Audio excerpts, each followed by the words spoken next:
Khamenei के समर्थन में जुमे की नमाज के बाद सड़कों पर उतरे लोगों पर सवाल क्यों उठ रहे हैं। लंबे वक्त बाद ऐसा जुम्मा आया कि कश्मीर की सड़कों पर प्रदर्शन लौट आया, पर इस बार प्रदर्शन ईरान के समर्थन में है। अब ईरान भारत का दोस्त है, ये बात तो ठीक है, लेकिन खामनेई की मौत के गम में सड़कों पर उतरे ये लोग आखिर क्या साबित करना चाहते हैं। महिलाओं के हाथों में ये तख्तियां किस कमांडर की हैं? खामनेई के गम में ये सड़कों पर उतरकर क्या साबित करना चाहती हैं? क्या ये सिर्फ अपने शिया समुदाय के लीडर के लिए सड़कों पर उतरती हैं? इनके चेहरे पर गुस्से का भाव तब क्यों नहीं आता जब उसी कश्मीर के पहलगाम में हिंदुस्तान के निर्दोष नागरिकों के साथ में गलत व्यवहार होता है?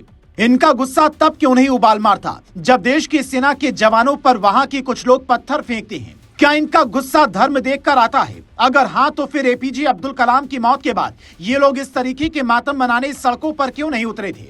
क्या कलाम साहब शिया समुदाय के नहीं थे, इसीलिए? क्या कलाम साहब इनके हीरो नहीं हैं? वो तो पूरे देश के हीरो हैं। उन्होंने तो देश को बड़ी बड़ी मिसाइलें दी हैं जो दुश्मन को धूल चटाने के काम आती हैं। फिर ये लोग गम और गुस्से का इजहार उस वक्त क्यों नहीं करते? तो इसका जवाब भी सुन लीजिए। प्रदर्शन की इन तस्वीरों में एक बड़ी कहानी छिपी है। वहाँ जब नारा लगता है तो अल्लाहू अकबर, खामनेई रहबर यानी कि अल्लाह महान है और खामनेई लीडर है। वहाँ सड़कों की तस्वीरें मुहर्रम और अशुरा जुलूस की याद दिला रही हैं। सड़कों पर उतरने वाले लोग कह रहे हैं अयातुल्लाह अली हुसैनी खामनेई एक हुसैनी सैयद थे, वो शिया मुस्लिमों के इमाम थे, वो वली ए फकी यानी इस्लामी न्यायविद और संरक्षक भी थे। वो मेरे माँ बाप से बढ़कर थे। तेहरान में करबला दोहराया गया। साल 1980 में वो कश्मीर आए थे और शिया सुन्नी मुस्लिमों के बीच एकता बनाने का काम उन्होंने किया था। हालांकि शिया मुस्लिमों की दलील पर लोग अलग अलग तरह की प्रतिक्रियाएं दे रहे हैं। लोग ये पूछ रहे हैं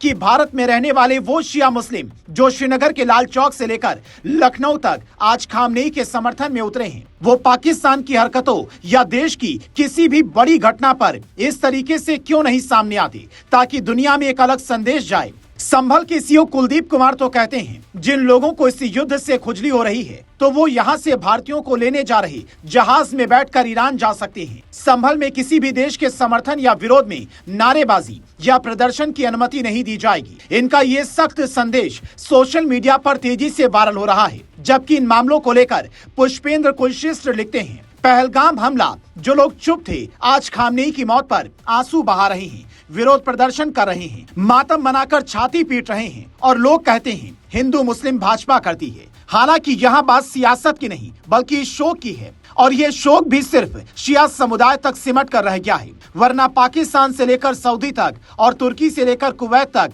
कई ऐसे मुस्लिम मुल्क हैं जो रमजान के महीने में भी ईरान पर हमले का विरोध नहीं कर रहे हैं बल्कि अमेरिका और इजराइल के साथ खड़े हैं। तो क्या अमेरिका ने ब्रिटेन की तरह बांटो और राज करो की नीति खाड़ी मुल्क में एक्टिवेट कर दी है? क्योंकि इस जंग से खाड़ी मुल्कों को भी बड़ा नुकसान हुआ है और ईरान भी अब पीछे हटने को तैयार नहीं है। ये जंग कहां तक जाएगी किसी को नहीं मालूम, पर इन तस्वीरों को आप कैसे देखते हैं? अपनी राय जरूर दें।